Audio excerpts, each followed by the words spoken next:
کہ پروردگار تو مجھے اتنی طاقت دے کہ میں نامحرم پر نگاہ نہ اٹھا سکوں، میرے اندر سے چیزوں کو کھینچ لے جو مجھے نامحرم کی طرف متوجہ کرے۔ عزیزان محترم، یہ سب سے بڑا مسئلہ ہے کہ واقعاً اگر کوئی جوان آج خدا کی بارگاہ میں یہ مانگے تو اس سے بڑا کمال نہیں ہے۔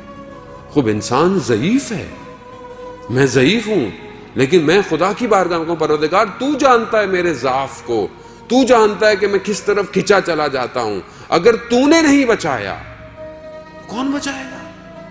کوئی ہے؟ کوئی دنیا کی چیز بچا سکتی ہے انسان کو؟ کوئی دنیا کا ربڑ، کوئی دنیا کی چیز لیبارٹری گناہ کو دھو سکتی ہے جب تک وہ خود نہ چاہے؟ عزیزان محترم، کتنے جوانوں کے واقعات ہیں کہ جنہوں نے اپنے آپ کو اس طرح بچایا۔ میر داماد جو بہت بڑے فلاسفر تھے، جو ملا صدرہ کہ جس کے فلسفے پر اسلام پوری تشیع کا اسلام سفرے پر کھانا کھا رہا ہے، سارا فلسفہ وہیں سے ہے۔ میر داماد طالب علم تھے جب، تو کہتے ہیں کہ رات کی تاریکی میں دستک ہوئی، دیکھا ایک خاتون ہے، لڑکی ہے، آگے کہتے ہیں میرے پیچھے حکومت کے لوگ لگے ہوئے، مجھے بچا لیجئے۔ کیونکہ چارہ نہیں تھا، کمرے میں جگہ دے دی، وہ سو گئی اوڑھ کے کمبل کو۔ اب یہاں پر وسوسہ ہو رہا ہے بار بار، تو جتنا بھی جب وسوسہ ہوتا تھا وہ جو دیا جل رہا تھا اس کے اوپر ہاتھ رکھ دیتے تھے تاکہ ہاتھ جل جائے۔ عزیزان محترم، جہنم کی آگ سے بہتر تھا یہ جلنا۔ میر داماد نے جب صبح ہوئی تو ہاتھ کئی جگہ سے جلا ہوا۔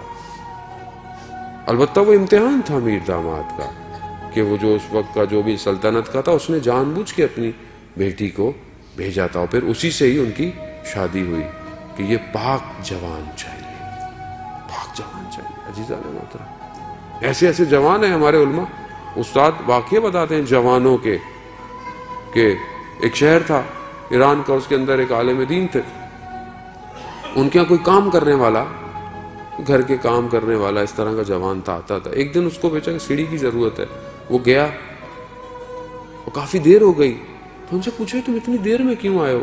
کہا سیڑھی لمبی تھی اور دیواریں حقوق ناس ہے، لوگوں کا حق ہے، اگر ذرا سی بھی کہیں پر کچھ لگ جاتا تو حق لوگوں کا میرے پر ضائع ہو جاتا، میں اس سیڑھی کو بڑے آرام سے لایا ہوں۔ ہم کتنا حق بتاتے بھی نہیں ہے، کسی کے ساتھ زیادتی کر بیٹھے۔ تو وہ عالم تھے، وہ سمجھ گئے کہ یہ جوان عام نہیں۔ اس سے کہا کیا بتاؤ کبھی تمہاری امام زمانہ سے ملاقات ہوئی ہے؟ اللہم صلی علی محمد وعلی محمد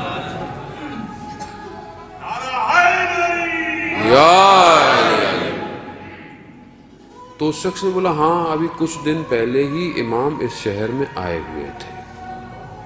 جوان ہے عزیزان محترم، میں کیوں نہیں دیکھ رہا ان گناہگار آنکھوں سے وقت کے امام کو؟ کیونکہ آنکھیں، جو آنکھیں قرآن کو نہ دیکھیں تو وہ ناطق قرآن کو کیسے دیکھیں گی؟ قرآن کو دیکھیں گے تو ناطق قرآن نظر آئے گا۔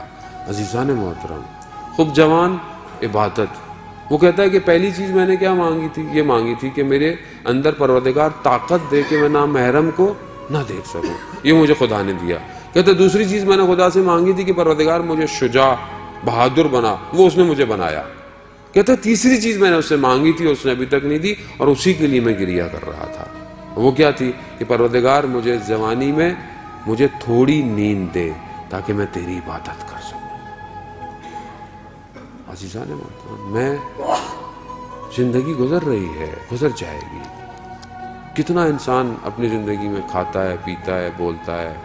اب تو لوگوں نے ایوریج لائف بھی نکال دی ہے کہ کتنے گھنٹے اگر انسان زندہ رہے تو کتنے گھنٹے کام کرتا ہے، کتنے گھنٹے ٹریولنگ کرتا ہے، کتنے گھنٹے سوتا ہے۔ کتنے گھنٹے ہیں میرے پاس جسے میں روز قیامت کہوں گا پروردگار یہ صرف تیرے لیے